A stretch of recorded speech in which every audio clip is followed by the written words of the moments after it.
Biznes Avonda agentlik olaraq müştəri bazasını idarə edən zaman öz agentlərimizi əlavə etdikdən sonra icazələr hissəsindən dedik ki, əgər siz icazə yoxdur aktivləşdirsəz, bu zaman o deməkdir ki, sizin agentliyə daxil olan agentlər müştərilər hissəsində yalnız özlərinə aid olan təyin olunmuş müştəriləri görə biləcəklər.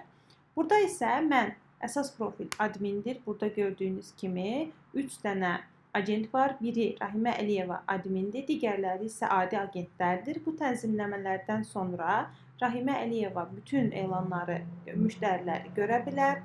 Digər agentlər isə yalnız özlərinə aid olan müştəriləri görə biləcəklər. Müştəri hissəsinə admin olaraq daxil oluram.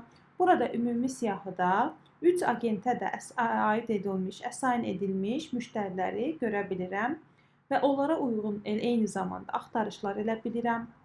Özümə aid olanları görürəm.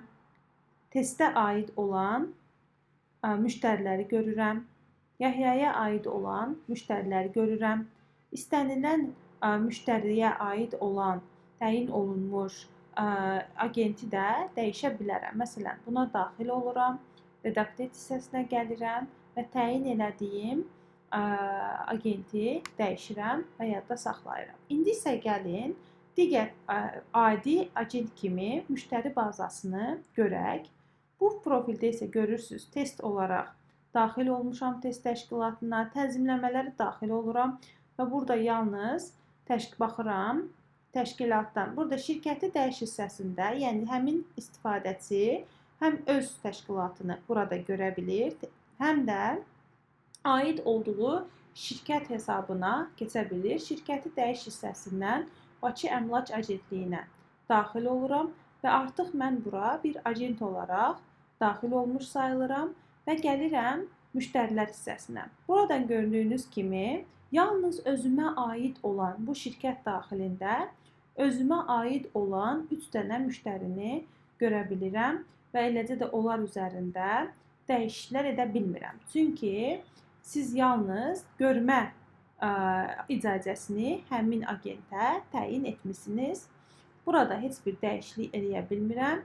Yalnız bu müştəri haqqında rəy yaza bilərəm. Məsələn, bu müştəri ilə danışmışam, beh verilibdir, şərtlər əlavə edilib, yaza bilərəm ki, mayın 20-si alqı-satqı olacaq.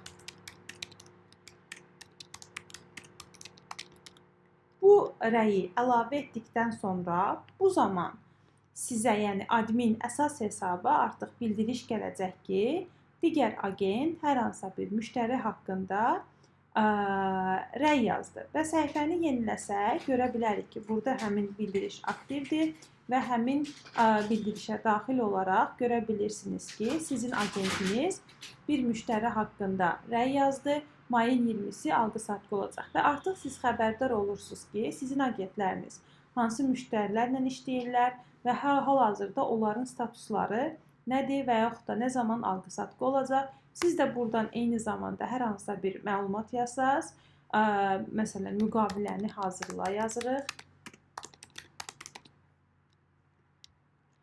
Bu məlumatdan sonra artıq digər agentə də avtomatik olaraq bildiriş gedir və o da bilir ki, admin olaraq siz hansı müştəri haqqında hansı rəy yazmısınız. Bu da agentlik daxilində olan müştərilərin idarə edilməsini qat-qat asanlaşdırır. Həm siz admin olaraq bütün agentlərinizi görə bilirsiniz, hansı mərhələdədir, eləcə də istədiyiniz kimi icazələrini dəyişə bilirsiniz, təyin etməsini dəyişə bilirsiniz.